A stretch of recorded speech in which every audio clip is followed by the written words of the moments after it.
Let's make sure. Greetings, everybody. Good Shabbos. Let's make sure we have sound before I start babbling. So I'm going to be babbling. I hope I don't have to respond to anybody during this in writing.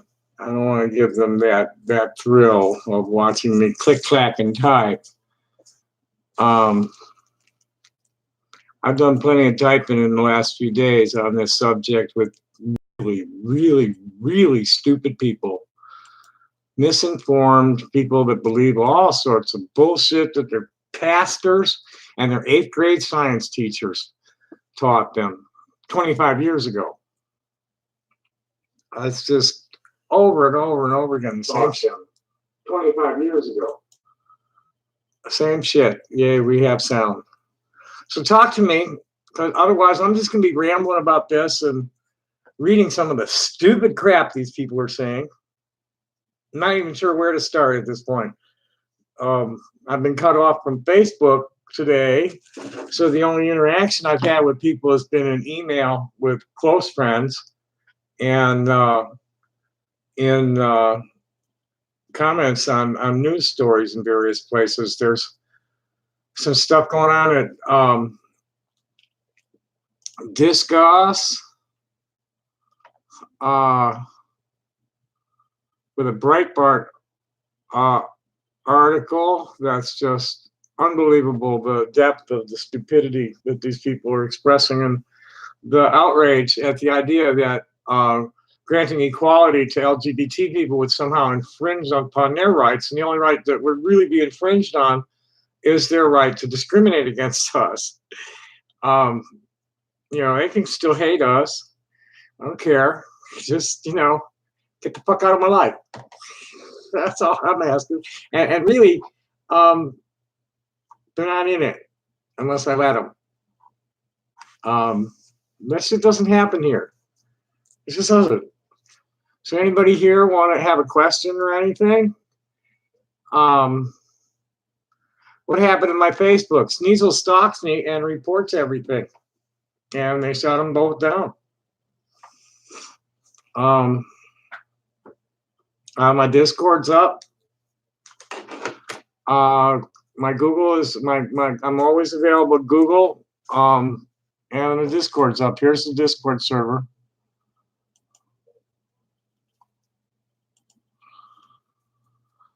And the phone's open. But I'd really rather not be dealing with assholes.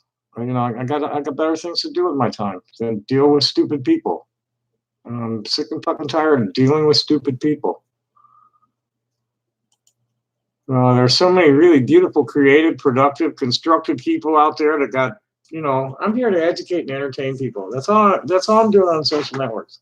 Educating and entertaining people. Trying to peddle my goods. That's all. And that's all I want back. Sell me something. Tell me about yourself. Tell me stories. Make me laugh. Play some music. That's all I want from people. I love discussing religion and politics, but I don't like fighting about it. If you can do it without getting personal, I'm glad to disagree with people. Keep it rational. Let's go anywhere.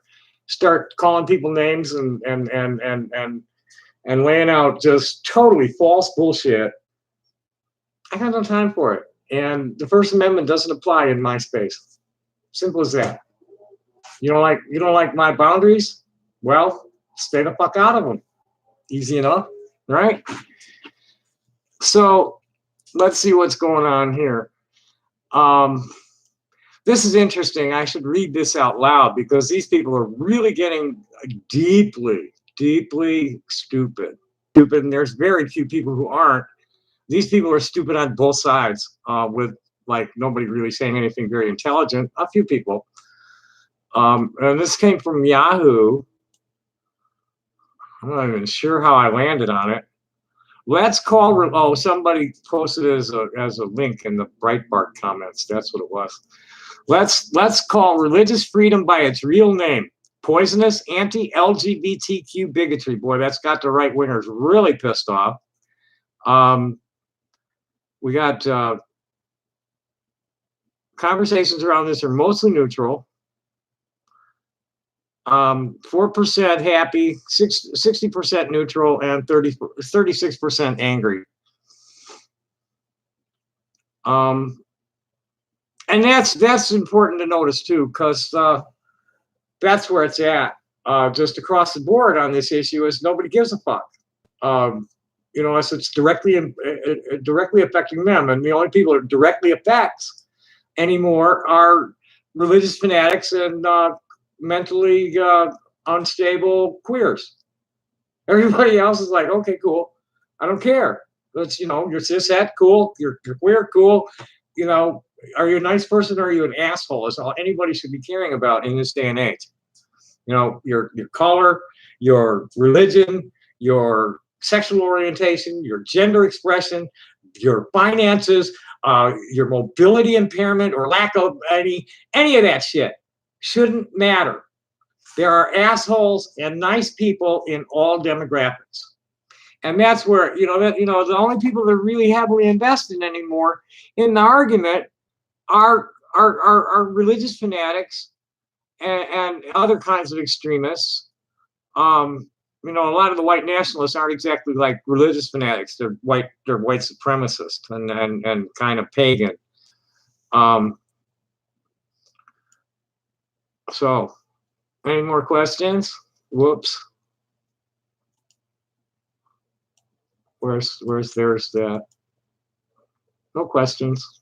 Okay. So let's get back to that story. I want to laugh at the trolls that thought they could run a. They think that a white guy can come in. A secular white guy can come and pose as a secular straight white guy. Well, these guys are probably all ass fuckers anyway, but they're trying to run a Hindu rain belt imposter at me. These are white guys talking from behind what should be a black lesbian who is a religious woman and doesn't talk this way. Hello, everyone. I'm happy to be part of the team here. Wrong number. And here's what she said to me, or it said to me, whatever it is. Where's my shit? Where's my DMs of her? Let's just go there.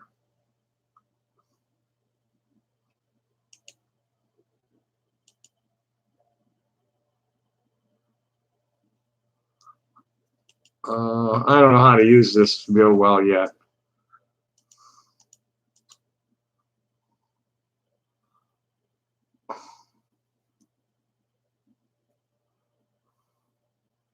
Okay, that's the servers. Now where's the list of people I'm talking to all over? There it is. I think. No, I don't see her. Oh, there it is. Yeah, so here's the DM chain.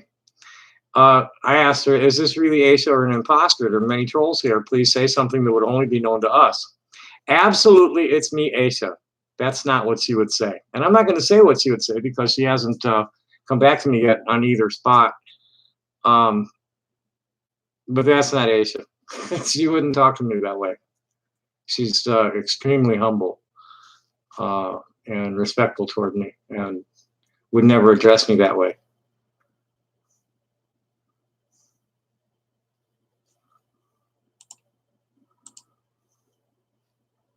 Well, I'm not keeping anybody's attention tonight, which is okay. Which is good because that means I'm boring the trolls. I'm just not. I'm not going to indulge these fucking assholes anymore. I'm sick of it. It's a waste of time, and all it does is get my face dirty. And that's what Bertrand Russell said. He said, "Don't be mud wrestling with pigs, because the pig likes it, and you both get dirty, or you both get dirty and the pig likes it."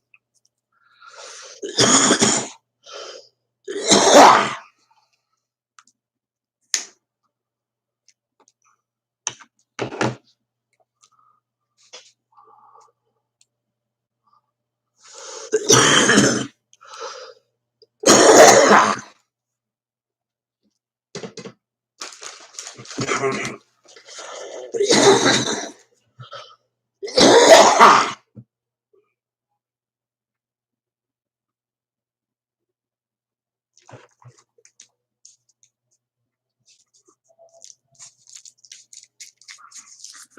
let's, I promised to talk about the pseudoscience, but we're gonna, well, let's see what comes up here. The article, where'd it go? I thought I just opened it. There, here. It's from the Daily Beast. I forget. I forget whether the Daily Beast, which way, but they're heavy left. They lean heavy to the left or right. I forget which, but moderate. It's a moderate left or right lean. I forget which way they go.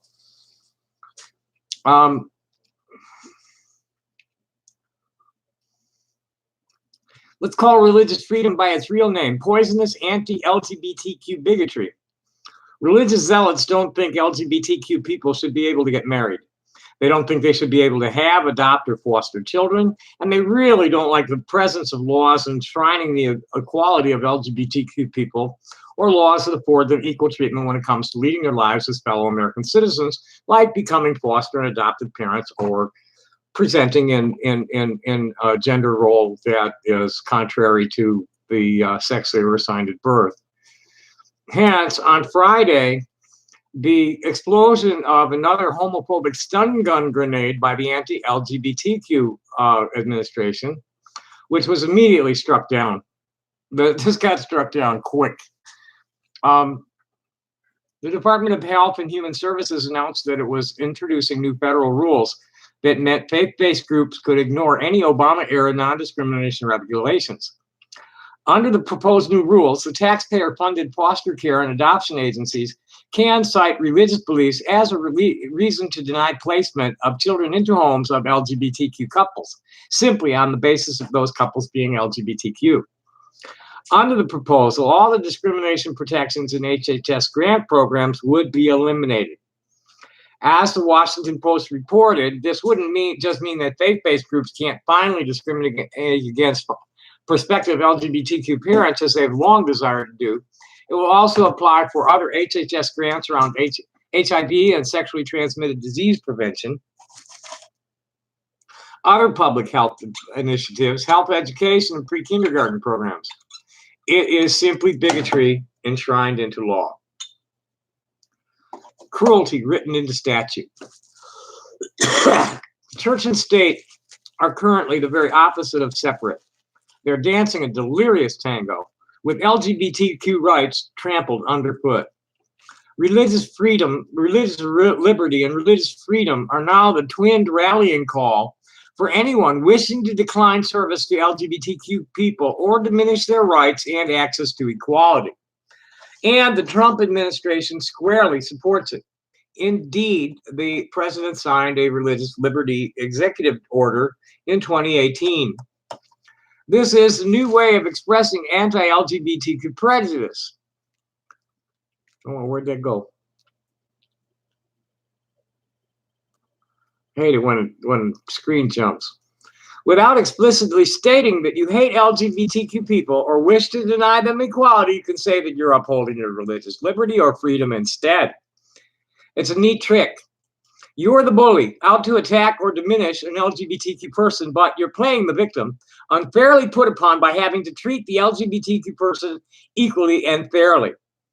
This absurdity was encapsulated in the best question at last month's CNN HRC Democrats candidates town hall, when audience member Andrew Bedouin asked Pete Buttigieg, as a Christian, can you point to me any teachings or faith which state things like, thou shalt not serve the gays meatloaf in diner? LGBTQ people have been under sustained attack for the 3 years of the Trump administration, with religious freedom and religious liberty the now all too familiar battering rams of choice. We're fucking born this way, kids. Renowned homophobe Vice President Mike Pence, whose city council and mayor just lost to the Democrats in Columbus, Indiana, is apparently on a mission to cause as much misery to LGBTQ people as possible, 180 of whom got elected last week, six trans people, and Trump himself, an adulterer and alleged sexual assaulter of women and children, has become close buddies with the religious right. Their transactional relationship is darkly absurd, the hypocrisy laughable if it were not so vindictive in intent. Both parties need each other. Trump needs evangelical support in 2020, and the religious right need him to realize their anti-LGBTQ animus in legislation. Kismet. Do true Christians realize that the new HHS rule will hurt people? LGBT people, sure, but also children who need love and loving homes? That is probably the sickest aspect of this enactment of prejudice. Everything the religious right says it holds dear, the protection of family life and well-being of children, they are happy to destroy to pursue their crusade against LGBTQ people. Of course, they maintain that LGBTQ people should not be anywhere near children, that they cannot be parents. And no, we're not ready. I'll launch off into my fucking rage on this shit. There is no rational reason behind this virulent desire to discriminate. Besides its seemingly utterly unchristian, there is no scientific proven rationale that LGBTQ adoptive or foster parents make worse parents than straight people purely on the basis of the sexual identities, and the same thing goes for their behavior in public restrooms. All that lies behind the proposals is prejudice and the religious right's single-minded determination to roll back as many LGBTQ advances and protections as possible. The HHS announcement was their latest success under Trump. The political winds are currently in their favor, but the courts are still making good decisions, and this was immediately struck down within days. The court said it's unconstitutional. On October 29th, Brian Brown, the National Organization for Marriage's co-founder and president of the World Congress of Families, tweeted a photo of himself with two SCOTUS judges, Brett Kavanaugh and Samuel Alito, which is like they need to recuse themselves. The justices were criticized. They are presently considering 3 high-profile LGBTQ discrimination cases to which Brown and NOM had submitted an anti-equality amicus filing. Why were Kavanaugh and Alito happy to pose with Brown in this context? What does it say about their impartiality? It says they need to recuse themselves. Pence and the administration's other religious-minded zealots and supportive groups like NOM are most furious about marriage equality, and so ever since it was established as in federal law, have set about chipping away at it in any malign way they can. Religious liberty and religious freedom have become their charge words. In 2015, as governor of Indiana, Pence signed into law the state's Religious Freedom Restoration Act, which, after much outrage from equality organizations and big business, was amended to protect LGBTQ people. Religious liberty and religious freedom, these benign-sounding phrases don't mean as they sound being free to go to your church and or worship whatever it is you believe in, or to try to freely exercise the godly qualities of compassion or goodness toward your fellow humans, or to simply cherish your faith. Instead, these phrases mean attack LGBTQ people, attack their hard-won and still shamefully few legal advances and protections in the court and in law. And all this under the guise that you're being attacked by having to treat them as equal human beings. Like, what gives her? And they cling to it. They totally fucking cling to that. And some of the comments here just, you know, this is all Nazi. These guys are being accused of being fascist. PC. Fascist PC. So far, there's no sustained political fight back against this outrageous and growing attack on LGBT rights. Well, there is. And the harder you hit us, the more unified we become. You know, we're family. We finally have the support of our parents. And with that, it brought lots of people like me out from the closet, and a whole lot of people who are post-operative that have been living in stealth came out too, because we were on, you know, by 2016, we were on the edge of winning full equality, and then Trump came along with all of this shit.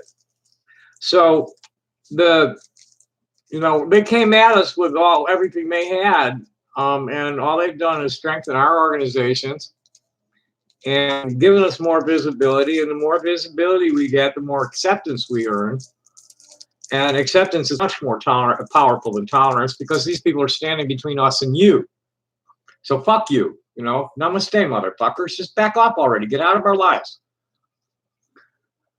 The right-wing sponsored court cases like Masterpiece Bakery keep coming. That's Alliance Defending Freedom and Liberty Council doing that. The rights of LGBTQ Americans to be treated equally are not a given or safe. The Equality Act is stalled. Supreme Court is currently considering whether it should be okay to fire LGBTQ people. Hopefully they will not overlook the mountain of precedent that's been built up in the last 50 years, stating that sexual orientation and gender identity, gender expression are all subsets of sex discrimination. You can't discriminate on the basis of sexual orientation or gender expression without discriminating about sex. That's been upheld in the courts for many, many years. I think it's one of the reasons the Supreme Court never wanted to hear it. So there's no argument. You know, I'm amazed that it got to where it is. And the fuckers, you know, just pushed them right into the toilet. You know, they're all worried about toilets now. LGBTQ people's ability to simply live equally alongside their neighbors is for some reason up for debate and legal challenge. You know, nobody really cared until the kids started appearing in public schools. Nobody gave a shit. You know, we had our space and stayed out of the way, and now all of a sudden everybody's hunting for us. Trump has embraced the religious freedom wrecking ball wholeheartedly. The media and Americans generally have stood by as the straw man arguments have taken hold in state and federal courtroom. Then Attorney General Jeff Sessions even set up a religious liberty task force and put Tony Perkins at the head of it to make this anti-LGBTQ crusade as an interdepartmental affair. He's like counsel on family research council. Is that Tony Perkins, I think? The right wing, so long the bullies, who could attack and demonize LGBTQ people with impunity, realized that overtly hateful narrative was wearing thin and losing support. Their new narrative, as it has become with so many powerful people with influence and money, is to cast themselves as victims and the bullied. It is a gaslighting exercise. Still, just as when they voice their homo and transphobia more freely, the victims are LGBTQ people who are simply asking for legal equality and to be treated equally and fairly in their communities. Politicians, so nervous about religion, do not know how to confront the nebulous strawman. Yeah, what was it? Stephen Gorsuch. You know, he's worried about the backlash if they uphold the transgender people, the queer people's rights in this. He's worried about the conservative backlash from it. Trump administration been placing judges in courts, including the Supreme Court, who would swing favorably to religious freedom, religious liberty arguments. And with Gorsuch, he stated it real clearly, it's because he's afraid of these people, not because of the letter of the law. And so the gnarly problem, which really shouldn't be a problem, becomes how to counter the religious liberty bandwagon. Who will be brave enough to confront and neuter this corrosive coming together of faith and policymaking? Me. Of course, I mean, I'm a hereditary medicine person of the Nation of Israel, and I'm trained in the life sciences, and I'm queer as fuck. I'm here and happy to, you know, share with you how the religious doctrine is false, and the scientific fact that they're standing on are not credible facts. So, anybody got any questions?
And now she come, hello, dear, how are you? No, I'm sorry, that's not Aisha.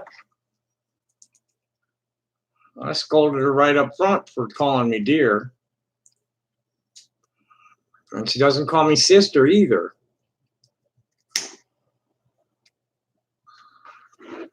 And she's got a new word for God that she picked up from me that nobody knows about either.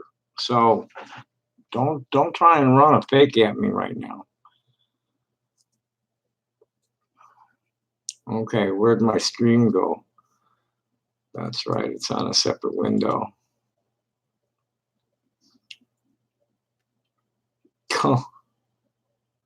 Namaste. Oh, hello, Finch. Are you really Finch? Say something that's going to convince me, please. I got a fake Aisha in my Discord server.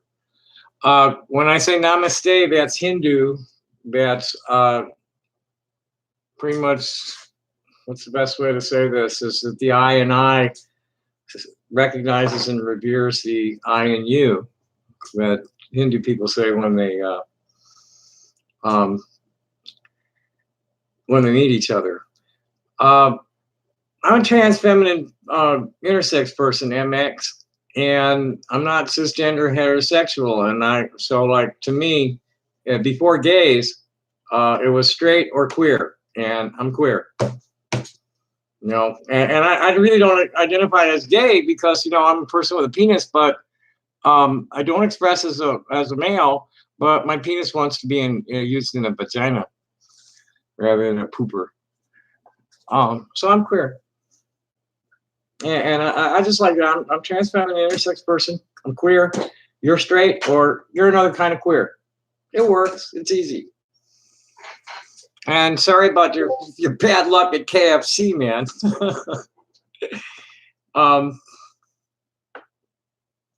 Well, not necessarily. You know, anybody that wasn't quite, you know, trans masculine, trans feminine people, whether they were straight or gay, were called queer when I was young. You know, that's the queer kid.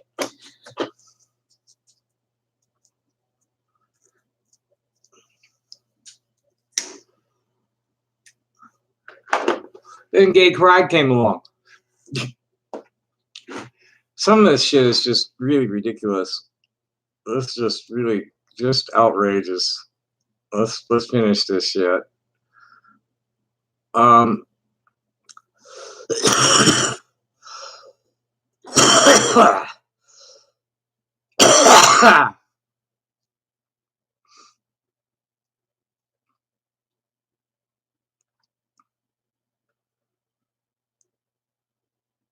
So back to where we were. And so the gnarly problem, which really shouldn't be a problem, becomes how to counter the religious liberty bandwagon. Who will be brave enough to confront and neuter this corrosive coming together of faith and policymaking? Well, the LGBTQ has a handful of, you know, strong, you know, a good solid dozen strong national advocacy groups and strong local chapters and independent support all over the country.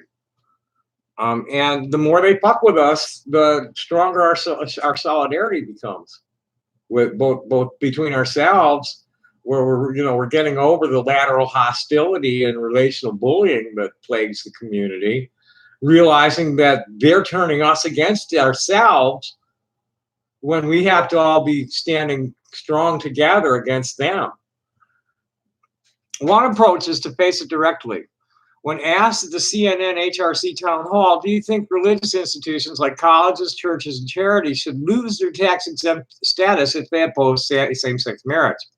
Beto O'Rourke, who has now left the Democratic presidential nomination race, responded, yes, there can be no reward, no benefit, no tax break for anyone or any institution, any organization in America that denies the full human rights and the full civil rights of every single one of us. Buttigieg himself told Andrew Bedouin that night, without telling others how to worship, the Christian tradition that I belong to instructs me to identify with the marginalized and to recognize that the greatest thing that any of us has to offer is love. Religious liberty is an important principle in this country, and we honor that. It's also the case that any freedom that we honor in this country has limits when it comes to harming other people. The right to religious freedom ends where religion is being used as an excuse to harm other people. When religion is used in that way, to me, it makes God smaller. But as he's added, it is to me an insult. Not only to us as LGBTQ people, but I think it's an insult to the faith to believe that it could be used to hurt people in that way. In late October, Buttigieg told Mark Kiesling, the founding executive director of the National Center for Transgender Equality, the freedom to religious expression, which is very important to me personally, does not mean that you can harm people in the name of religion and say that's okay.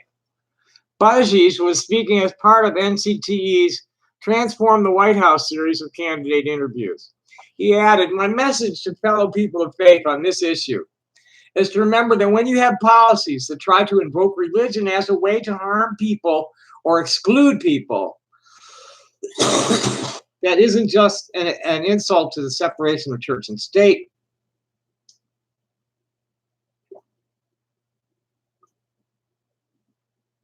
It's an insult to religion. Every faith tradition I know of, certainly the Christian tradition I belong to, speaks so much about needing to support those who are marginalized, those who are most vulnerable, and those who are ostracized. I need to go get more water. Hold on a second, I'll be right back.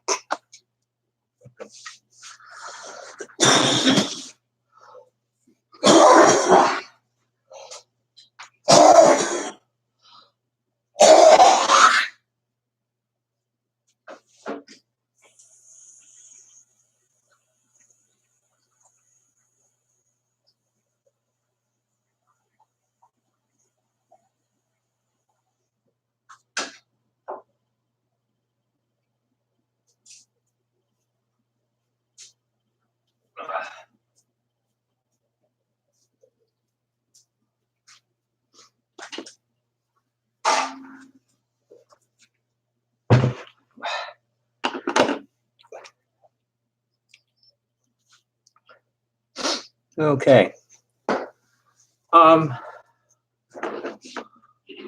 The entire New Testament, was that where it was? No. Oh no, that's where it was. The entire New Testament is full of stories that teach us about the importance of lifting one another up.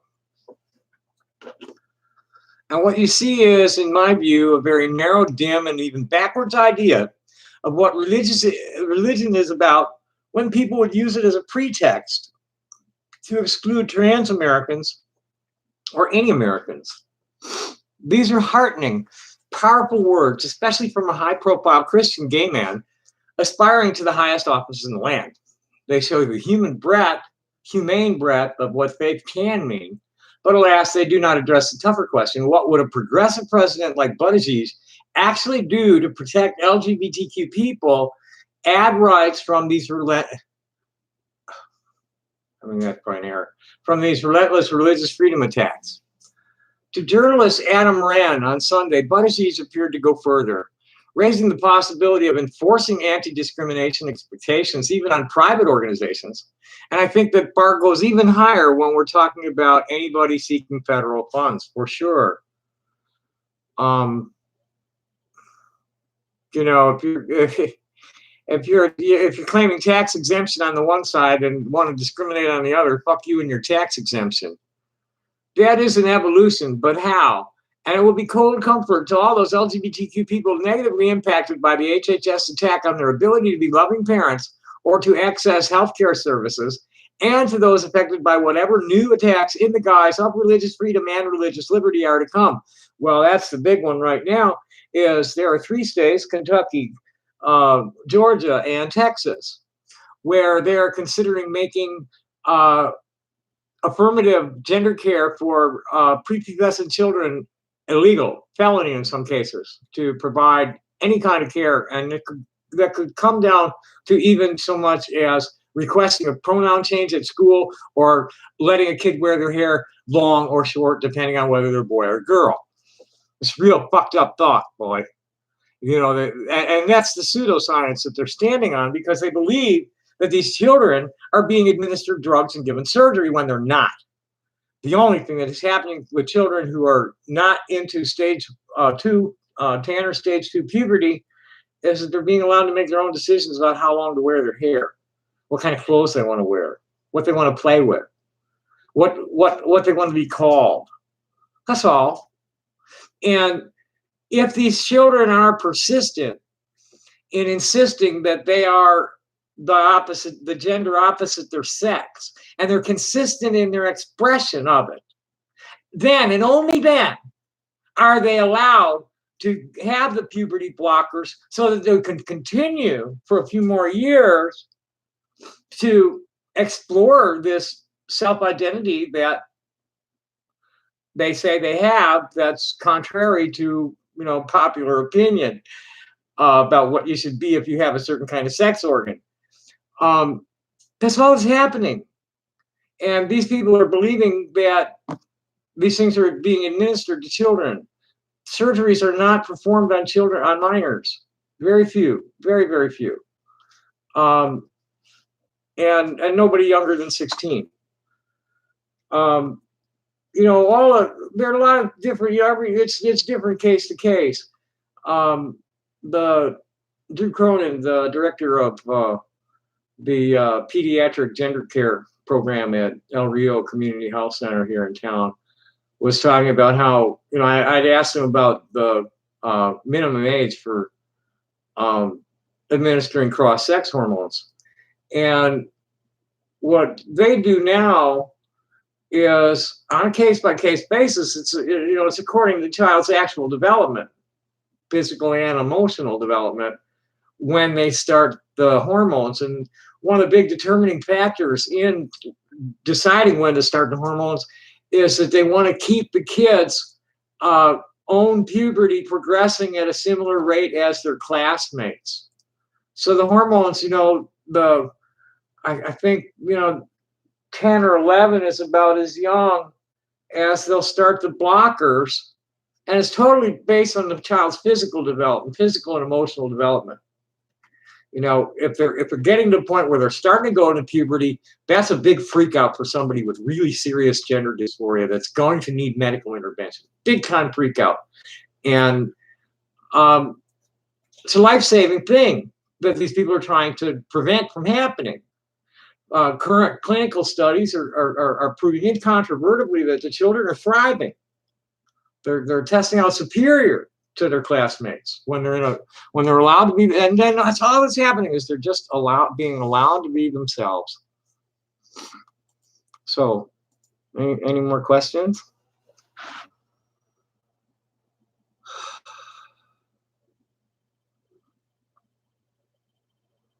Well, let's see. Well, we have some idiots here. I see.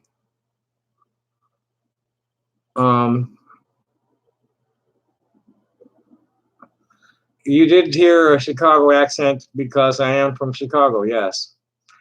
Jasmine Time, is this Hypatia Stanhope? I have no idea who Hypatia Stanhope is.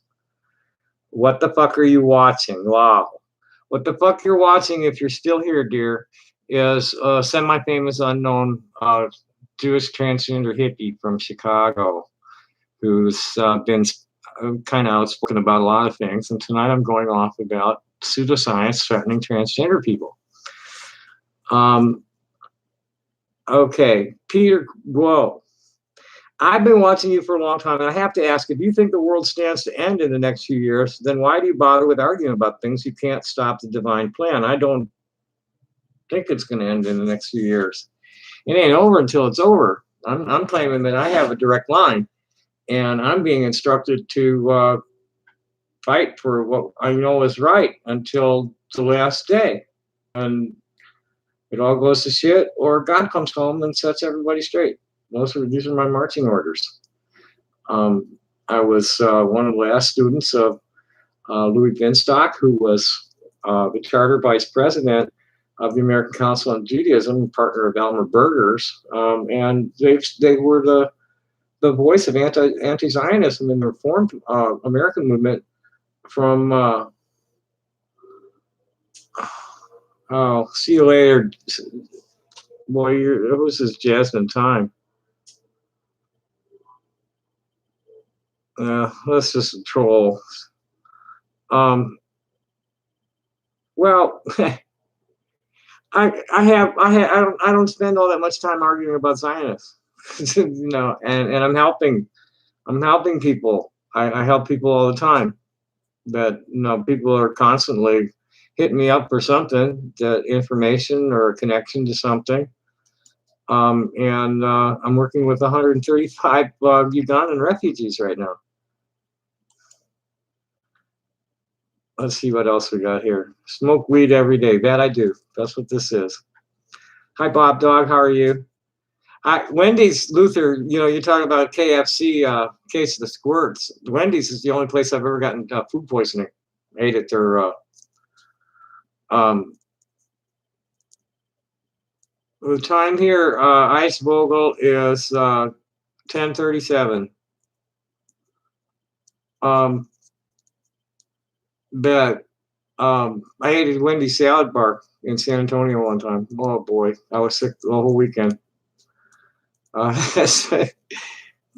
both ends, you were just complaining about explosive diarrhea. I was both ends for 3 days. So we're GMT -7 here. And I think in Holland it's going to be GMT +2 or 3 maybe.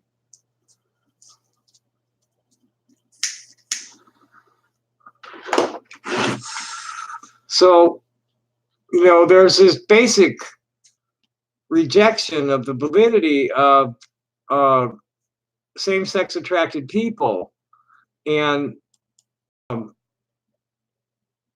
right on. Good morning. That's when I go to bed. I tell people that oh, I don't usually do that. I mean, I've done it, but I mean, I don't get sick from when. You gotta be careful, if it don't smell right or look right, I don't mess with it. I mean, in almost 40 years of eating out of trash cans, I've never been sick from the trash cans. I got a lot of stuff I can't even afford, especially around grocery stores or upscale housing, CC, yuppies and low toss stuff. Some of us know the seals have never been broken. I'll get brand new stuff out of the garbage from housing. People just buy it and then don't eat it and throw it away. So anyway, back to this, because I haven't even gotten to the stinking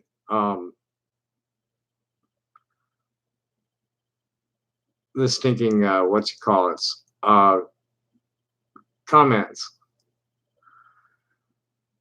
So, journalist Adam Wren on Sunday, BuzzFeed appeared to go further, raising the possibility of enforcing anti-discrimination expectations even on private organizations. And I think that bar goes even higher when we're talking about anybody seeking federal funds. That is an evolution, but how? And it will be cold comfort to all those LGBTQ people negatively impacted by the HHS attack on their ability to loving parents or to access healthcare services, and to those affected by the attacks and the guys who really, I read all that, didn't I? Yeah, the Trump administration and supporters intend to use religious liberty and religious freedom to inflict as much damage on LGBTQ people and rights as they can, bullies causing as much pain as possible while all the time playing the whining victims. And it's not just the queers, it's, we're at that Niemoller, Reverend Niemollers. First they came for the queers, but then they're going to come for the mixed race marriage people and Muslims and Native Americans because they're pagans or whatever. This is just the start of it. They want everybody to be like them. And that's just not what America's about. So there's 1,205 reactions here.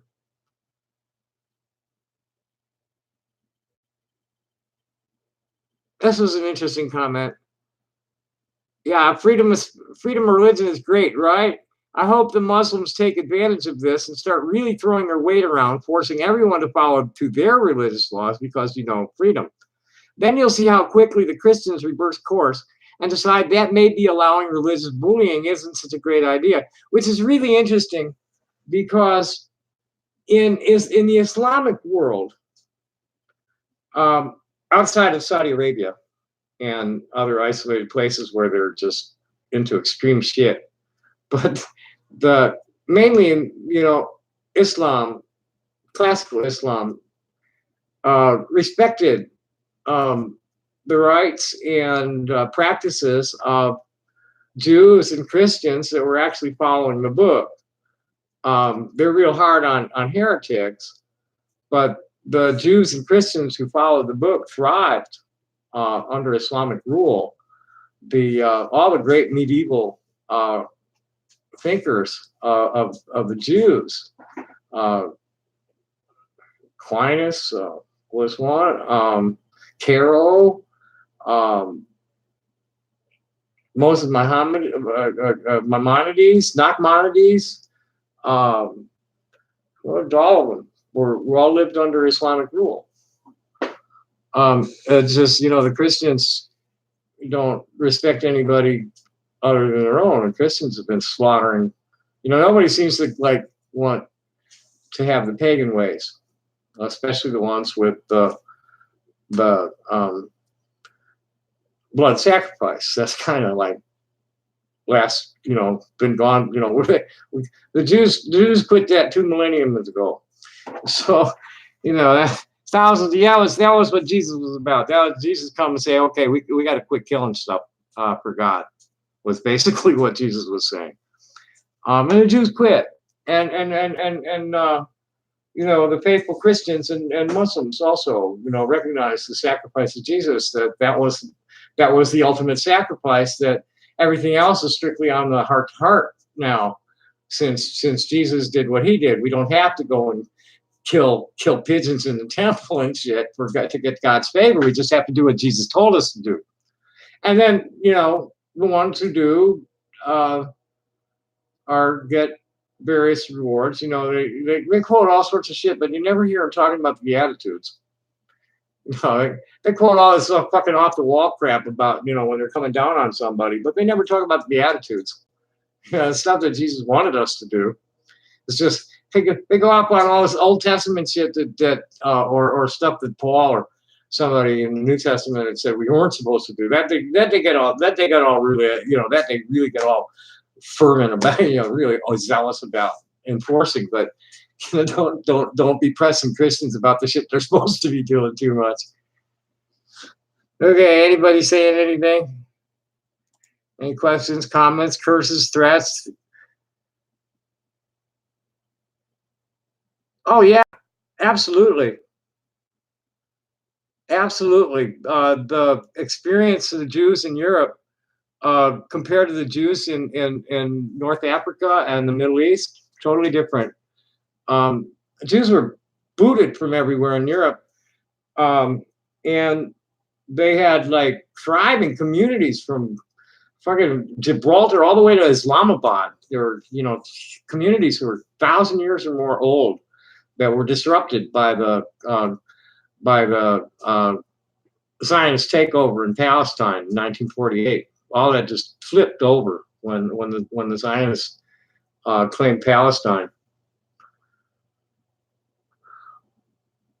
I don't know that to be true. The Judaism that I was taught is not really fear-based. We're taught it's love-based, and to trust in God to guide us and not do things that we need to be afraid of His wrath, because we don't do those things that piss God off. Is the way I was taught. And the Native Americans are totally not fear-based at all. It's nature-based. It's giving thanks for everything, and recognizing the interdependence of everything, and having respect for it and sharing it freely with each other is the Native American way that I've been taught. I don't know enough about any of the others to really speak for it, but that's this is the way I was raised in Reformed Reformed Jewish tradition and Native American medicine way. It's not about fear. It's about love. It's about recognizing who you are, what your position is in the universe, and loving everything about it. And just being kind. Don't be going out of your way not to cause harm. To considering the consequences of every action that you make. Giving the Jews give thanks and praise pretty much every time they like take a drink of water, or put food in their mouth, or anything like that. Christianity it has 33,000 sects, and yes, they're pretty much fear-based. I don't know. I don't think. Yeah, well, that's Christianity. That's all. There's 33,000 of them. I don't think Buddhism's not that way at all. Hinduism, I think, is pretty much got a lot of that with the gods. The wrath of the gods shit in Hinduism. But certainly not Buddhism and classical Judaism and the Native American way. That's all love based. The Christians, and I don't blame it only on the Christians, because it happens to the Jews and the Muslims too. The Zionism pollutes all of it, and these people practice evil ways. They consider violence to be let me wait until the train stops howling.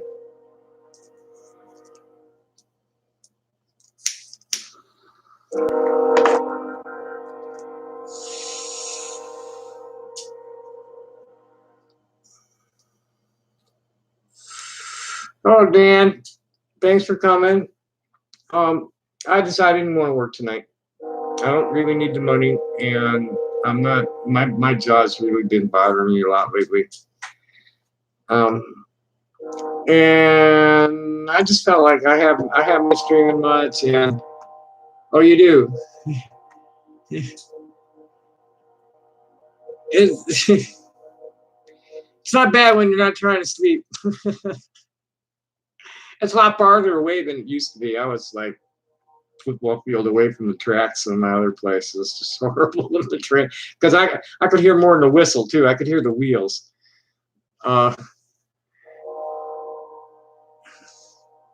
Okay, so is Judaism, actually. And Native American medicine way. They're all ways of life. There's doctrine based and ceremony based. I don't keep clocks. I'm working on it. I know what I'm going to do, and I'm building. I haven't actually. I have all the. It's still stewing up top. I have all the forms I need to fill out and all that, and hopefully I'll get it filed by the end of the month. Okay, so Tom Thompson saying, but since everything is coming to an end anyways, why not use all your energy for comfort than to argue? Perhaps it's just me. I just don't feel compelled to argue with people I disagree with. I totally agree with you there. Mostly I'm doing it because I got the extra time. And it needs to be done. Somebody needs to set a lot of people straight. My friend base, we love to discuss religion and politics, but not argue about it. Discuss, not get personal, not get ugly, not be beating each other up over disagreements. That's cool. That's what I prefer. I don't like having to deal with stupid people. Well, why are you pressing me on this shit? What makes you think that I don't do my share of that? I'm really not very. I don't have much patience. I don't have to what? You're about one strike away from disappearing, pal. You're implying that I don't do enough that I need to do to comfort people. Okay. Okay. Well, you're being argumentative, so bye.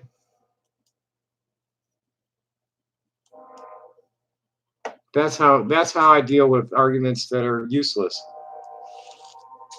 I'm not being hostile. Well, this person was being passive aggressive, and I just got rid of him.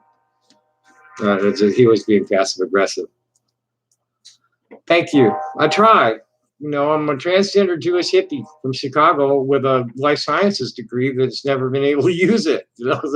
So I'm kind of outspoken about things that people argue about a lot, like climate change and Israel's occupation of Palestine and LGBTQ rights, shit like that, totally impact my life directly. Like I do, but you gotta be nice about it. That cat was like being passive aggressive. And that's just, you guys are nice. I'm trying to be nice. I am nice. I'm a good person. I listen well. And if I disagree with you, I'm going to do it like politely. Uh, oh yeah. Yeah. Watch how quick I ban you. I'm serious. I'm not taking no shit from anybody. Okay. Bye.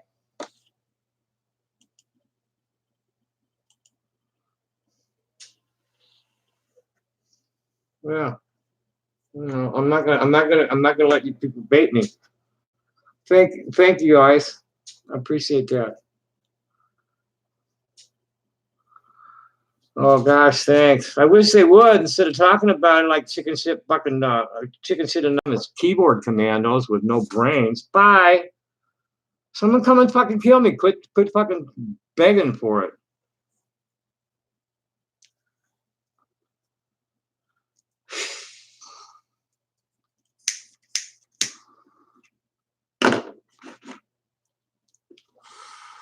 Yeah, it's,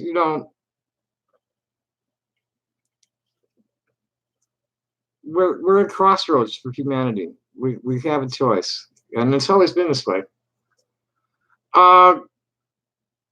Mostly good. We got a Latina mayor and a couple of other women in the council.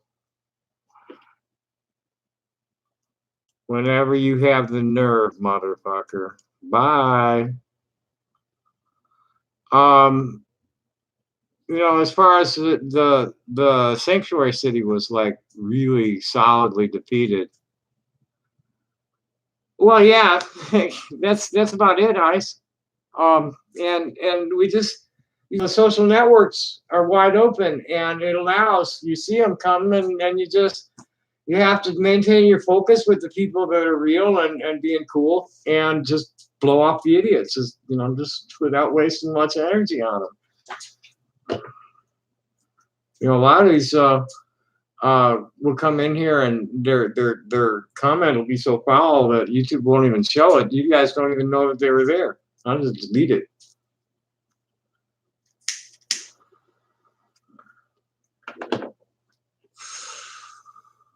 That's what we got was 3 non-white ladies, mayor and 2 of the council seats. But they defeated the Sanctuary City Initiative, which was a big disappointment and kind of scary for me, because the same people that were fighting against the Sanctuary City Initiative are the same Christian extremists that are fighting against the LGBT inclusive sex ed curriculum and against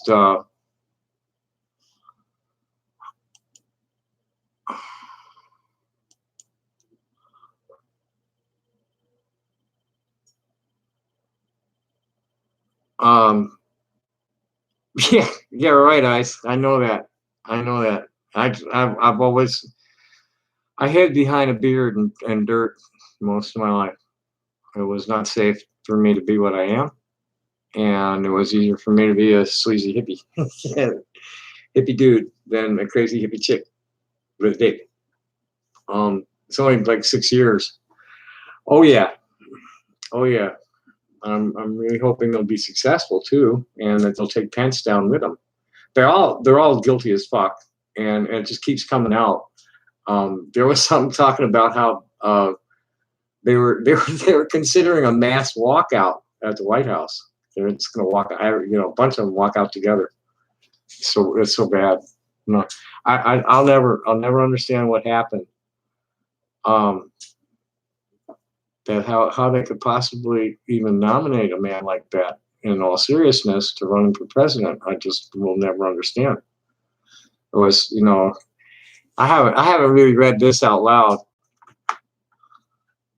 He said that as democracy becomes perfected,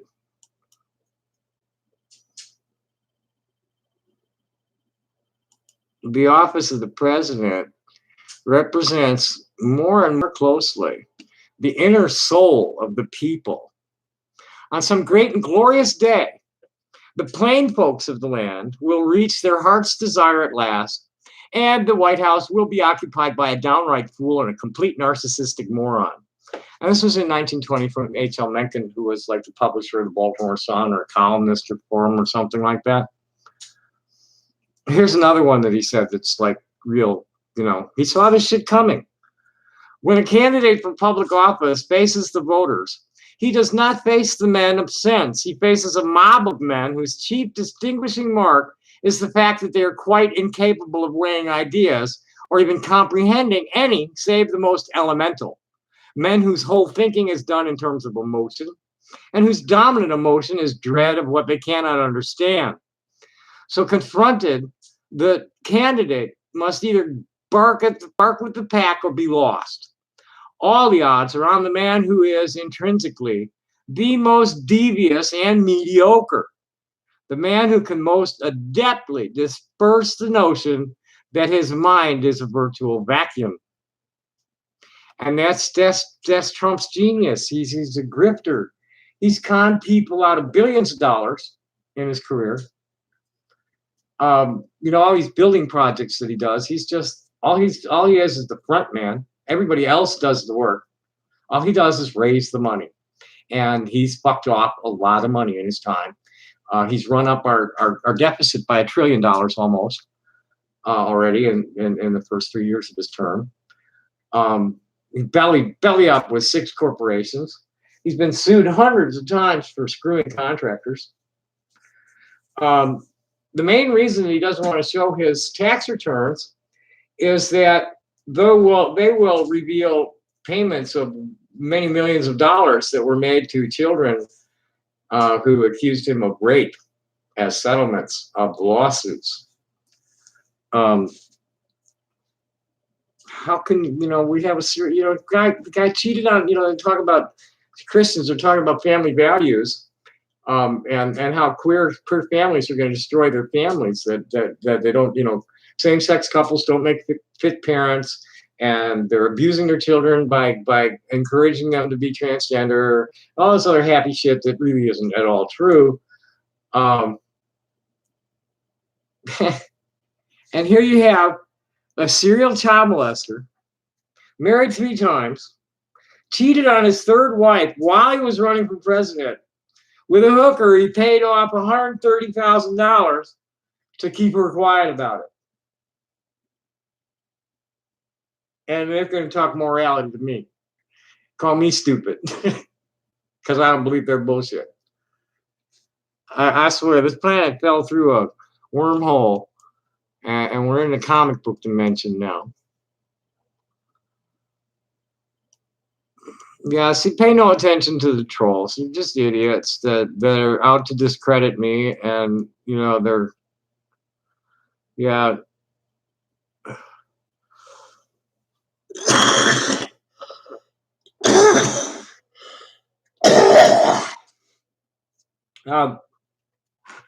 Imperialism is on its last legs.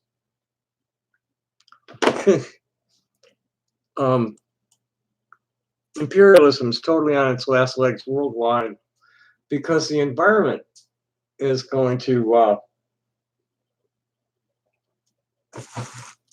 change so radically that the infrastructure is going to collapse quickly. You see what's happened in California. There's no power, no nothing. You lose your power, it's done. And there are areas in California they think won't recover for a long, long time.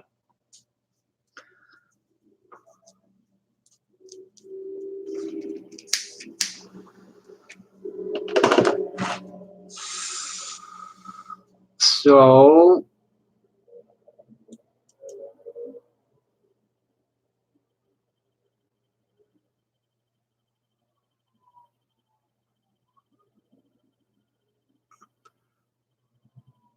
see, these guys are mostly intelligent about it. Stop violence towards people you hate and the Supreme Court. You think that's going to happen anytime soon? You're done. Your time left with Billy Sunday and Elmer Gantry. Bye-bye.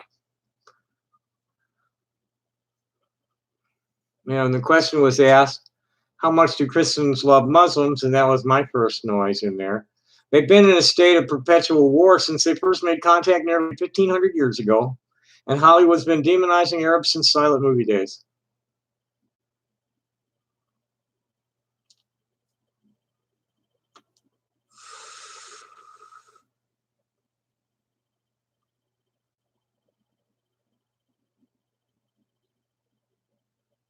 These people are making too much sense here.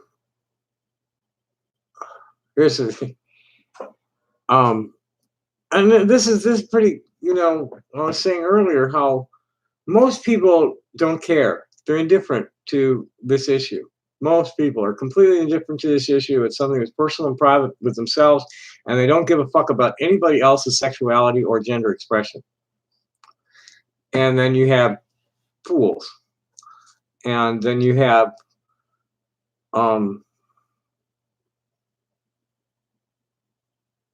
what's the right word that won't be offensive to them? You got all these queer people that are like accepting victim status, and everybody else just really wishes it would stop.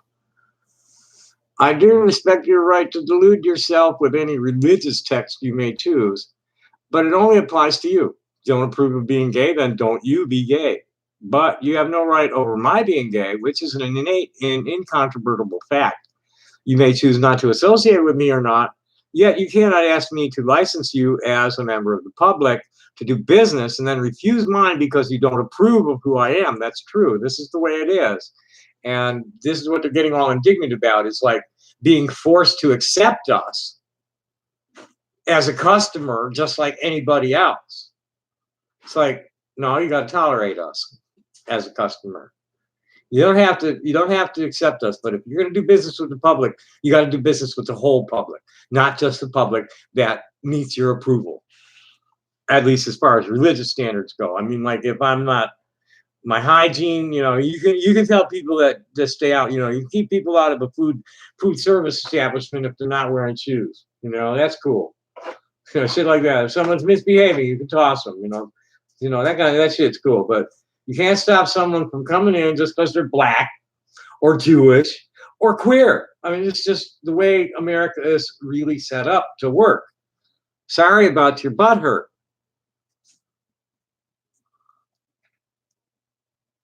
So I'm rude here. This guy's saying the same thing. You may choose to associate. You cannot. If I am rude or disruptive in your business, you have the right to refuse service for what I've done, not for who I am. Period.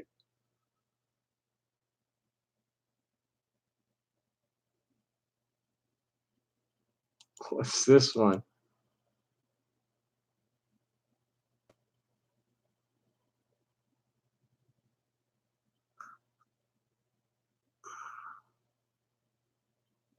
Yeah, here's somebody with the same sex marriage. It's like, okay, so your religion says that a man has to marry a woman, but that's your religion. What if a religion doesn't say that?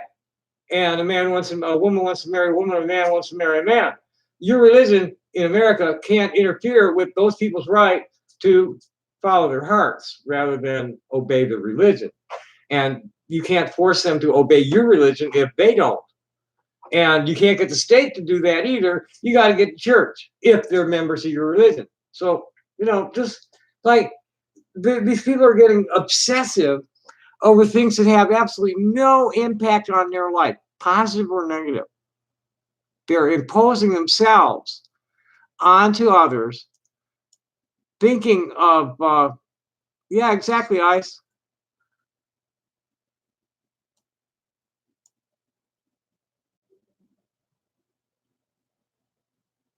We have another troll I need to deal with. Bye.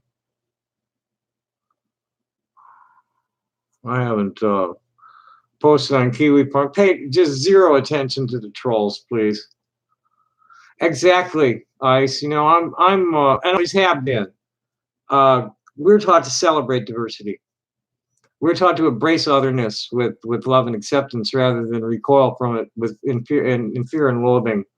And I grew up in Lakeview in Chicago. It's the only fully integrated neighborhood in town. You know, it was the only place that gay people could live safe. And it was rainbow then. It wasn't just gay. You know, tell me about it, Lorelei. It says just same shit over and over again, and I'm not going to respond to it. I'm just going to delete them. You know, fuck them.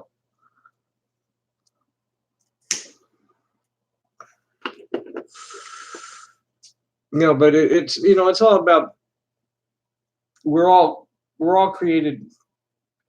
We're all individually crafted. We're all individually crafted, and now I got to go check on a imposter using my full and legal name. Excuse me.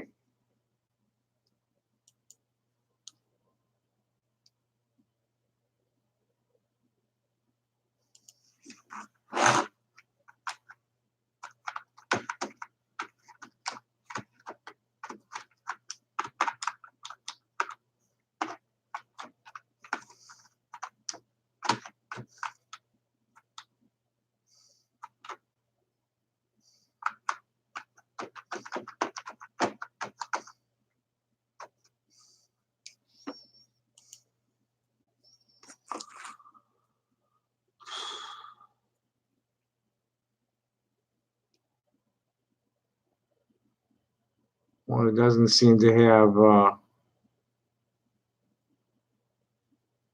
an account here.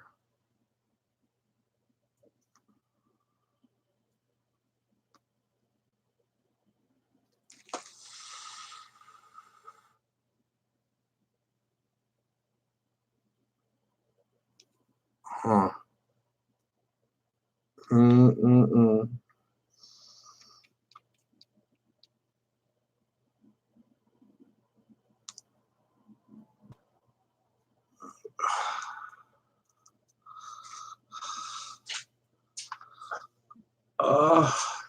What to do. It's obviously this person has a Google account with that name. So watch out. That's not what I use at Google at all. I use a code word.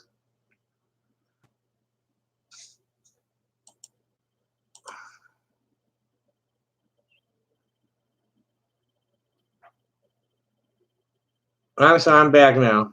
Colors do make the rainbow beautiful. You know, and that's what, we're all different. That's what, when I first came out, that was like the mantra, because like in the transgender community, there's a big problem with, I don't know where to report it. All I can do is just like hide them. Oh, and it looks like I didn't even hide him. I just timed him out. So he'll be back. We'll see what he has to say.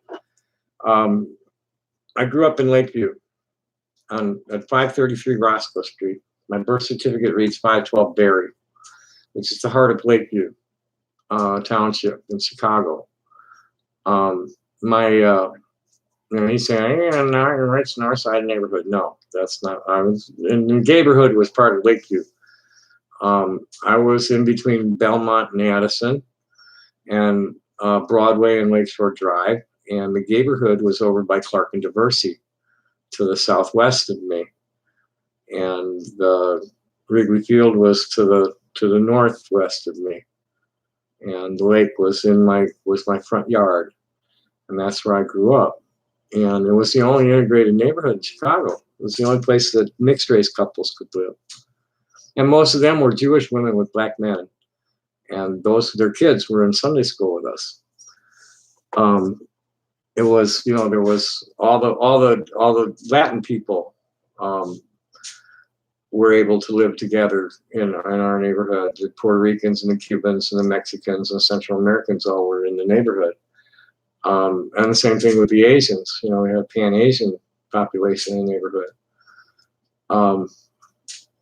Blacks came later because they had other places. There weren't a lot of blacks when I was young, but by the time I was in like 6th, 7th grade, they started coming in. And we were the integrated neighborhood. We were taught to embrace each other's cultures and share. We celebrate. Everybody celebrates each other's holidays. I call it positive racism. Let's get back to namaste. It's like, okay, I'm here now, and I have all this baggage in my material and spiritual body that I've been carrying all these years from all these places that I've been, and here you are. I'm meeting someone who is of the same consciousness, occupying a physical flesh of their own with all this baggage that their material and spiritual bodies are carrying. And that's what Namaste is about. It's that greeting and in respect and reverence of the sameness, yet our individuality at the same time.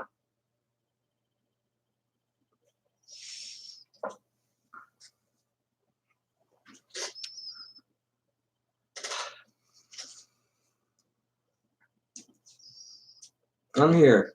Talk to me.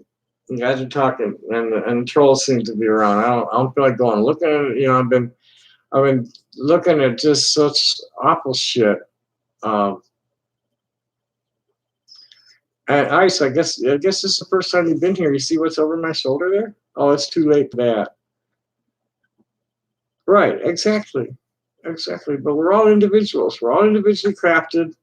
We all decide how we're going to present, how we're going to relate our sex to our gender. It's not just one or the other. It's a whole spectrum of possibilities. Yes, the cisgender heterosexual orientation is the majority. There's 10% or less of the population is otherwise.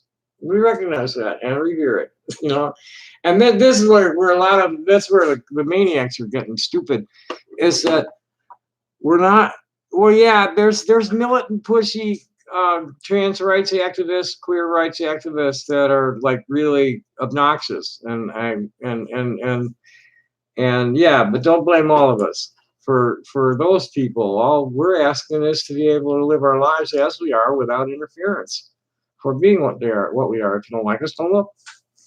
No, I don't want to listen to your sexist shit. I'm not interested in your football games or any of that stuff, but I'm not interfering with it. And that's all we're asking is equal rights. And we're winning. We are winning. It's loud out there, and the clamor may seem otherwise. But for the most part, we've been winning. More people get to know transgender people, the more they accept us, because we're nice folks. We're talented. We're interesting people. We're witty. We're charming. When it's the kids are just amazing. When they're raised right, transgender kids are just superb. It's just amazing kids when they're allowed to be themselves. Just do amazing things. Avery Jackson, the little girl who was on the cover of National Geographic, published her own book at the age of 11 or something like that, 10. It's Okay to Sparkle. It's a lovely little book. A transgender child wrote. Just the things that they're doing in entertainment and the arts is outstanding. And which you don't hear so much.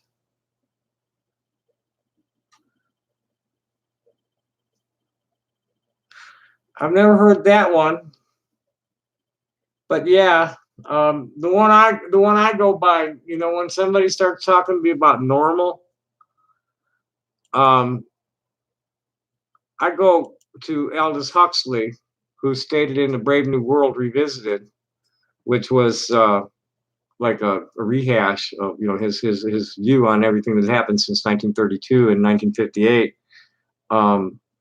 As far as utopian, dystopian literature of the period between.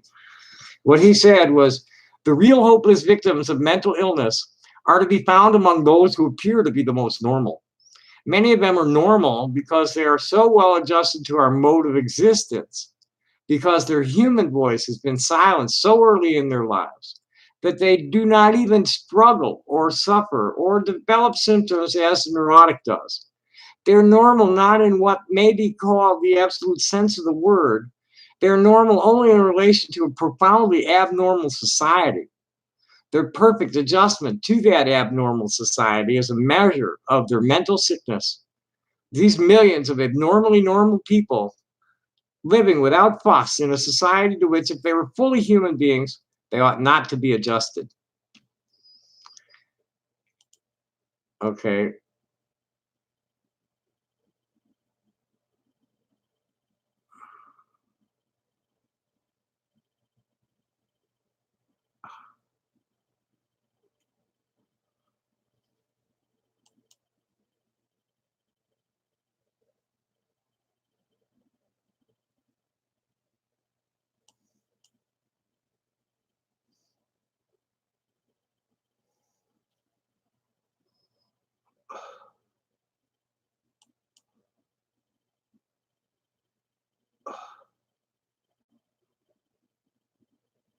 Okay.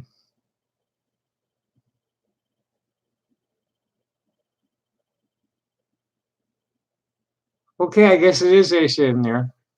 Hi, Katie. Hi, sweetie. That's good.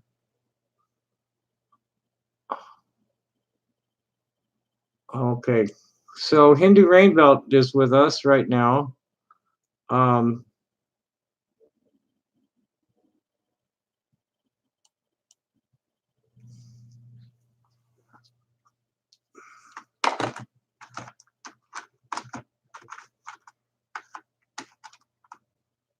oh, good.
Okay, so I don't think she can watch. She doesn't have that kind of data service, and I don't even know if she can use the voice.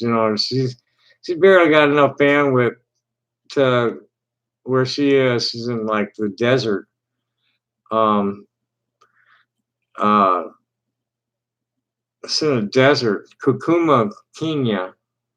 Not much service out there, and I don't know what's going on, but she can't do much more than text and upload images.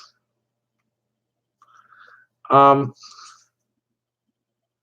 Hindu rain. Okay. I just turned 65, and for my birthday, God delivered to me a young woman calling herself Hindu Rainbelt, representing 135 Ugandan LGBTQ refugees stuck in the placement center of the Kakuma refugee camp in Kenya, uh, refusing to be placed in a general camp community because they weren't being given enough assurances of their safety. Trans people can't go anywhere without being accompanied, and the rest of them, they get yelled at and shit thrown at them and stuff, and they, when they go walking around, they don't want to be out in it all the time. And that's who Hindu Rainbelt is. Her real name is Aisha. And I thought they were playing me.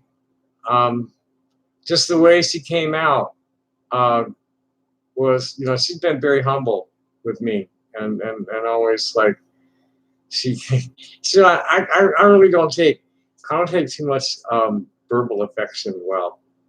I just don't, you know, tell me how wonderful something I did is or anything like that. I'm just like, thanks. And it's just so embarrassing for me. It's like I'm doing what I'm told to be do. You know, and I'm doing the best I can to fulfill needs. You know, people present a need to me, and I do the best I can to fulfill it for them. That's where my head's at. You know, I want to be taught. I want to be entertained. So I teach and entertain. Here I am. So I guess a little late for that. You catch me playing saxophone sometimes or a flute. Um, I can get away with a little bit of this right now, but it's too late for that.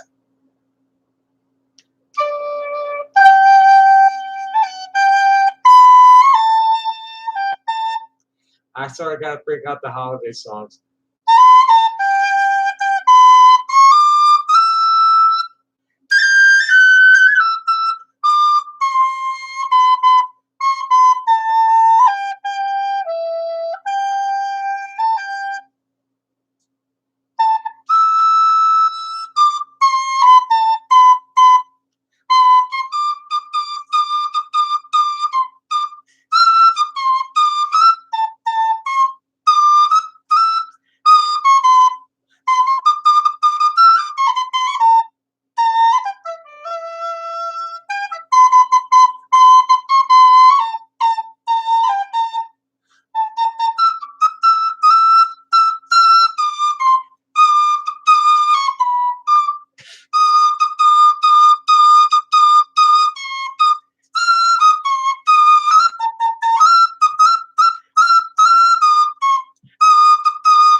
That's about all I can get away with it for this hour.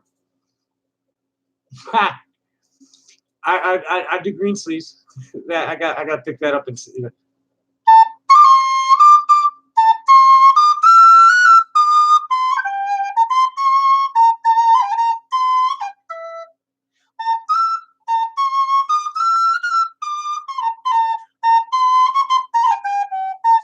I see that's why I got to work them up to the holiday.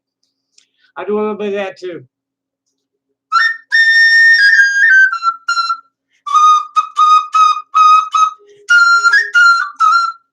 Or else, I'm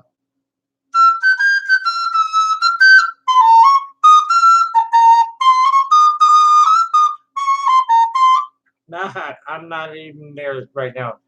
Yeah, I can't at this hour. I got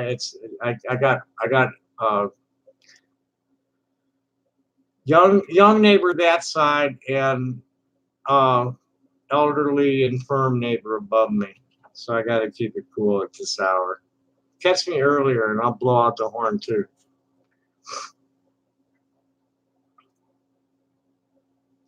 Ooh. Actually, I'm not holding up. Yeah, I'm boring the trolls. You know, the trolls are just like not happy and leaving, which is good. You know, sorry to see you go, boys. Come back sometime when you can't stay so long. I have my heater. I have a space heater under my desk. I don't know if you could hear it humming. There's the patio door here has no weather stripping, and it gets a little cold under the desk, and so I have the heater right where I can turn it on and off with my toe. So you'll hear the hum come and go.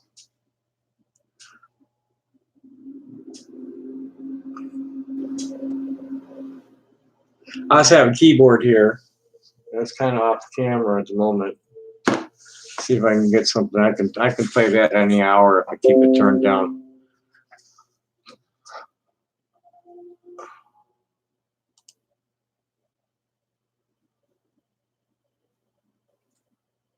Well, thank you. I've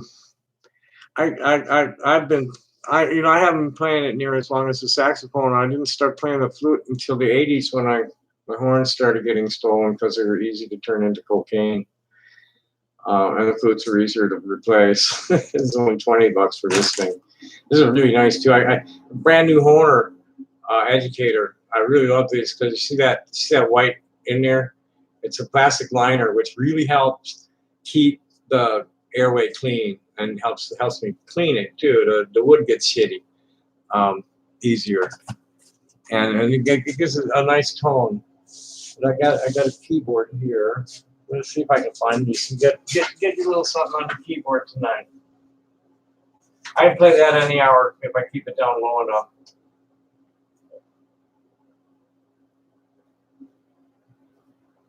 Okay, it's not plugged in. What's going on down here? What is going on down here? It looks like it's plugged in.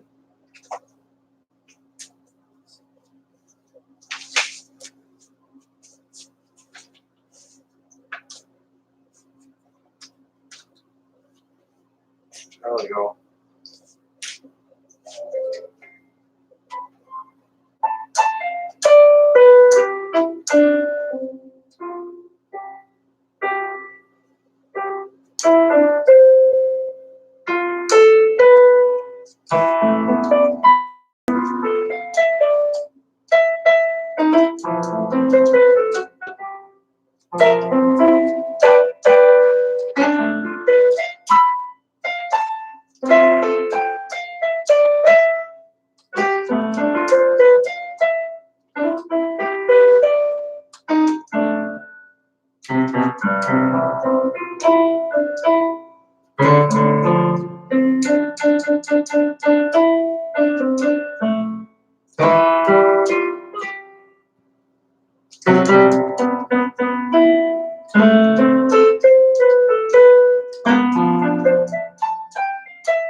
Okay, that's enough of that because my wrist is wrecked, and that's about all I can take of that. Why don't you tell me, Israel?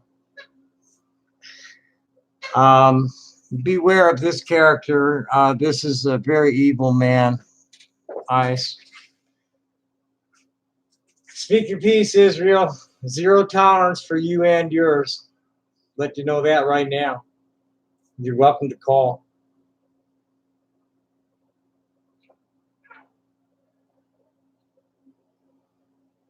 Thank you, Israel. My grandmother was a piano teacher. Had us in her lap when we were infants before we could walk or talk, getting our hands on the keyboard. And I tried to play guitar. I didn't, I was never, when we're like, by the time we were 3 or 4, we had to take music lessons. And I tried to take the guitar, play the guitar, and I wasn't getting that either. And then like in 5th or 6th grade, I forget exactly when it happened. We got a new band teacher. Said, anybody want to come and play in the band, come follow me. And I went to the tenor saxophone. And over the years, I played through most of school in the band. And, oh yeah, very much. And, I'm from Chicago. So jazz, blues, R&B, and classical. They like to. Oh, what was your first concert in the groups and shit? And it's like, well, I was a Chicago Symphony Orchestra performance. That was the first one I ever saw. Never really saw much in the way of rock concerts until I hit the West Coast. Growing up, we'd go to. I never went to I couldn't afford it. And I wasn't really interested. We'd go to the small clubs. We went to the Second City and saw the improv comedy a lot. We were mostly into folk rockers. We'd go to Earl of Old Town and go to the saw different clubs that had mostly folk rock and jazz and blues.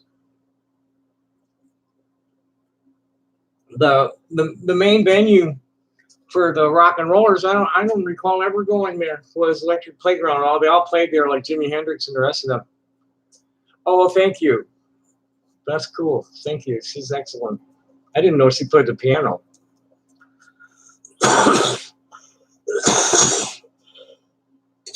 So I really can't play the piano, actually. You can hand me just about any musical instrument, and I can make it sound like I know what I'm doing. I'm proficient with the saxophone and the recorder, and almost there. If I had a mechanical flute, I had a flute collection in 1999 that was destroyed by theft, and so I haven't had a mechanical flute since then, just the recorder, and I haven't even had a decent transverse flute or pipe since then.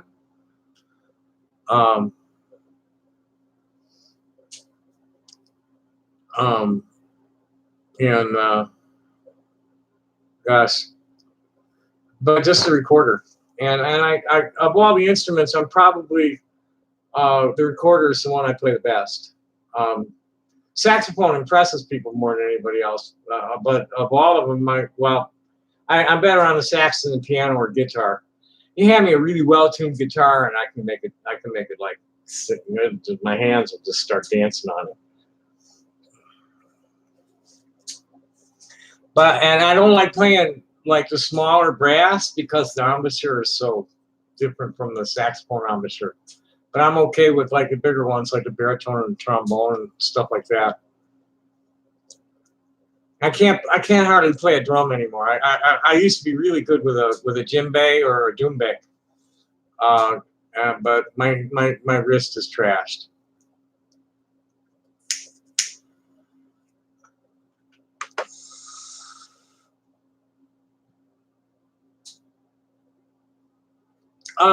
I go for what I never could play it, bro.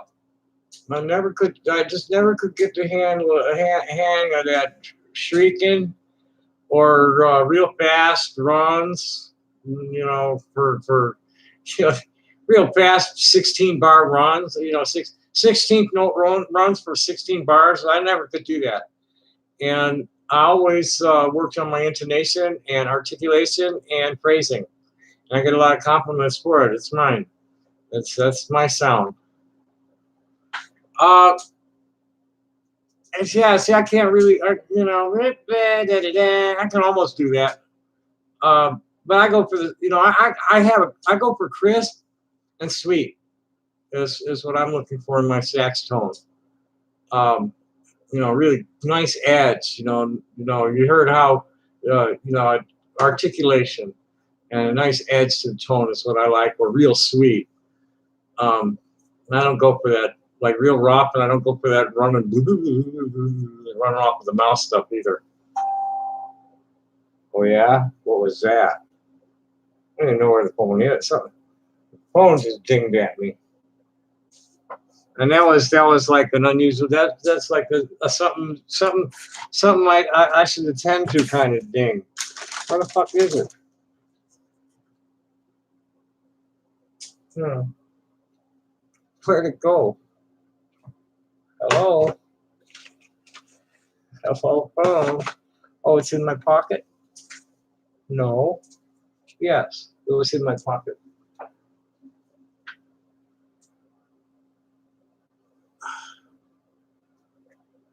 I'm not familiar with that one. Because I never paid much attention to Rod Stewart. Oh, that's what it was. It was somebody talking to me at Facebook. No, it was a message from Facebook. The phone's got plenty of juice for now. I'll plug it in. That was the computer recognizing the phone. Man, did.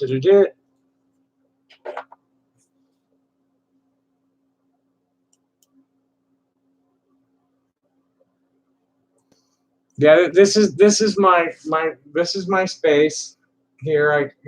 Behind me you see all that is what I do. I cut gemstones and make wire jewelry. Exactly, that was the USB, the phone, and I don't know if you just heard that. Would it was Discord.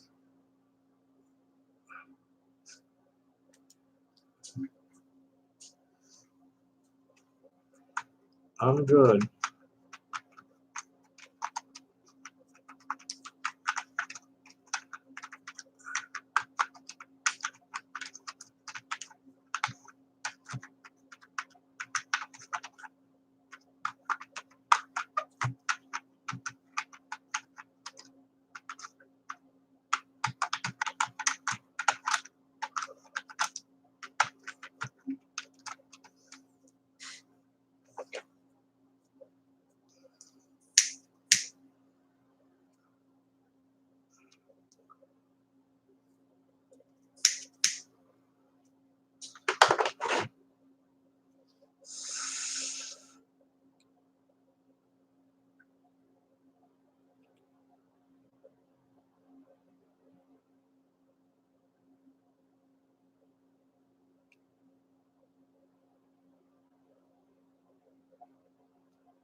Mm-mm-mm. Okay.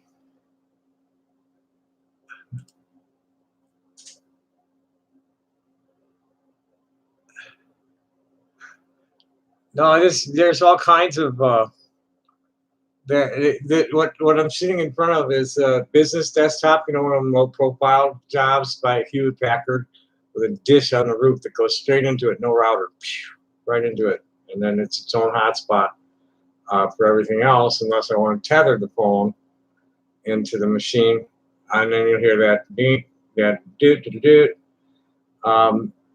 Facebook and Discord and Google all make their own different sounds. Twitter too, if it's my Twitter accounts have been shut down for some time now, and I just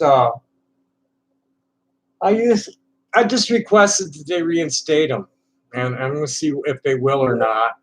Um, see, that was just Google just came in.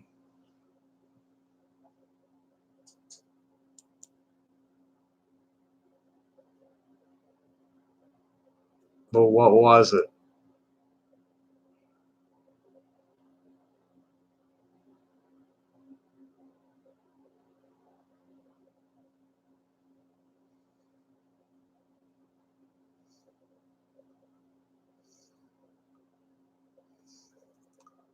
I don't see what it was. Was there something here?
Yeah, she doesn't have enough bandwidth right now.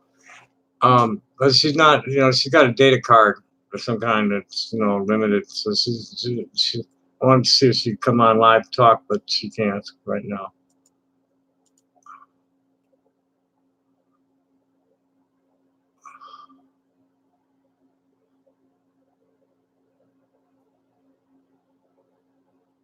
I prefer, I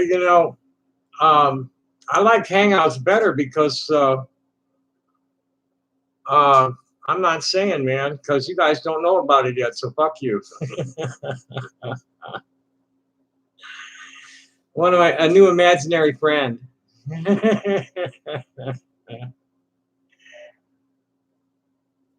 Once call me. It's been a long time since I've heard your scrambled voice.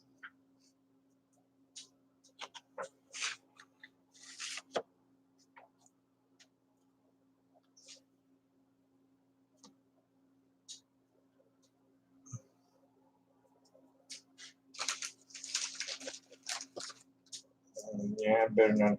I'm gonna try to roll home. Yeah, I picked up. I'm glad you did. I picked up a few interesting followers, subscribers. That way, people just stumbled on the channel that it was in the recommendations, so they thought they'd check it out and they liked what they saw or heard or whatever. I'm just an old hippie. Looking for, I'm out to educate and entertain, and looking for people to educate and entertain me. I learn shit. I learn new shit every day from people. I love it. And I have such really talented, courageous friends, and they're all, some of them are able to travel. But a friend of mine, Donna Nassor, is she's born in America, but her family's from Syria and Lebanon. And they still have strong ties there. And she was just there with a bunch of people on a fact-finding mission to see what was really going on. And she's wonderful writers and lots of good photos. And do you have your own channel? Like, what's your what are you just a watcher and like to chat, or do you have content that you produce too?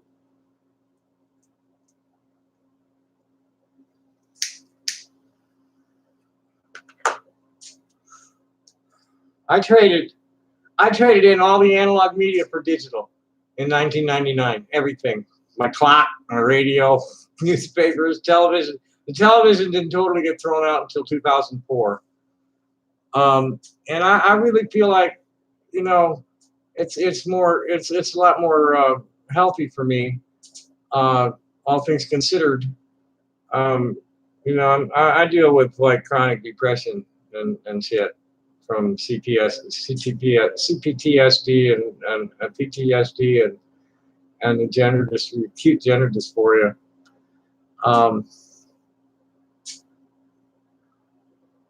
What's auditors? So like, I feel like the interactive media, where I can be sharing with people, be actually talking with people, be texting people back and forth, or see, I like Hangouts better than this, or Discord better than this, because you can only have one person on the camera at a time here. At these other places, it's interactive, and everybody could be on cam. Here, let me give you the Discord server address.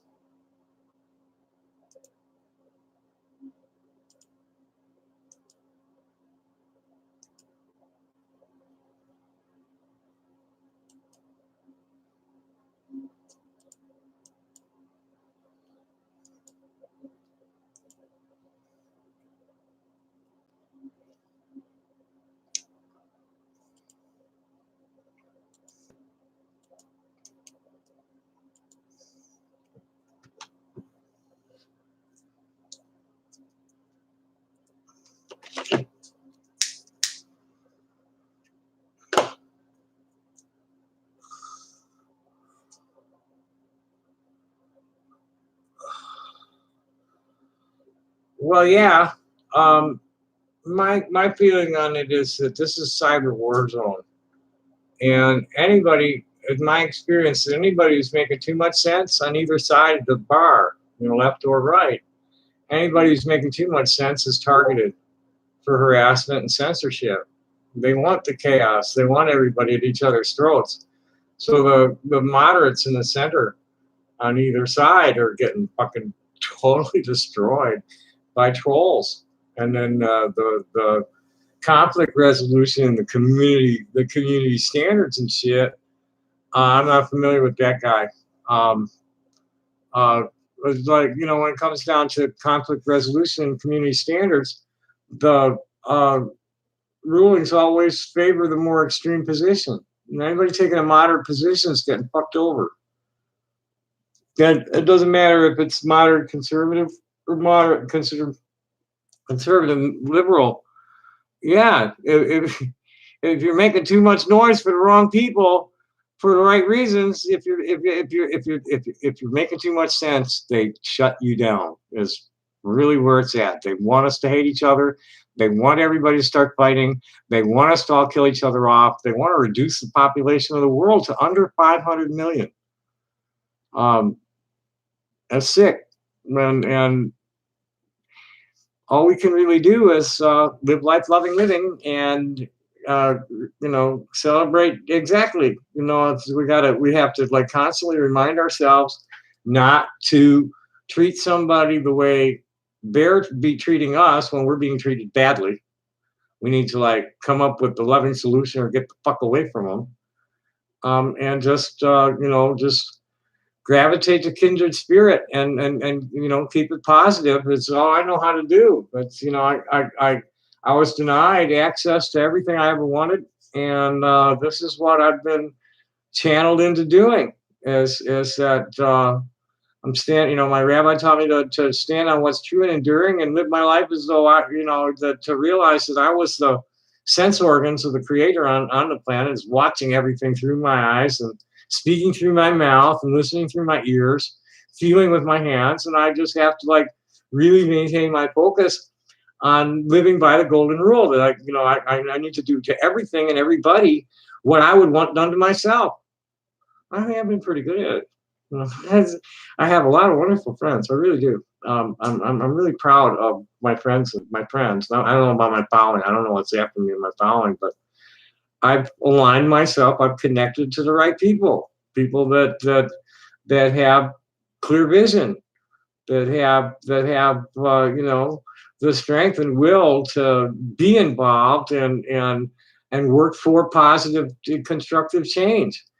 To love each other, to tolerate otherness and be patient with people that are being really stupid, and to protect ourselves from the really, somebody's got to watch the perimeter.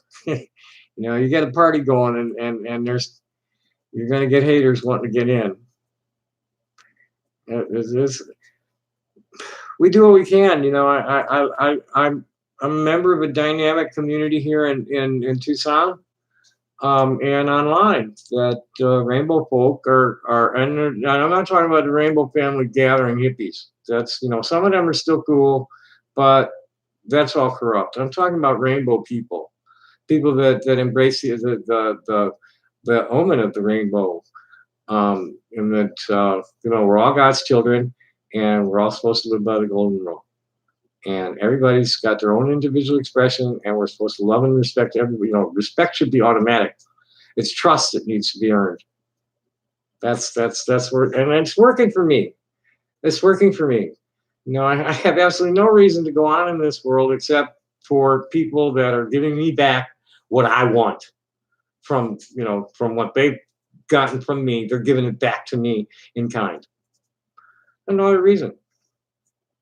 Unless you're going to fix the world, and I got to just keep working toward fixing the world and finding other people that are wanting to work toward fixing the world and be nice to each other and be creative and productive and be fruitful and multiply and replenish the earth. That was the orders. What's so hard about that? Love each other as you would want yourself to be loved. What's so hard about that? Why is there so much discussion over shit like this? Just do it, and life is beautiful. And you know what? We're going on 2 hours, and You see how my jaws, I'm getting a little tight in the mouth? It's my jaw is acting up. I had had a near fatal accident when I was in 1999, and my face has been rebuilt, and the plate they put in here comes up through the gum. And when I'm talking too much, it gets inflamed. I'm starting to feel it in the front, and then here. And when it gets like that, then it goes like right up into my brain like a migraine. So I think I'm going to shut this down. Thanks for coming. Thanks for the conversation. Hope to see y'all again. Happy day. Good night.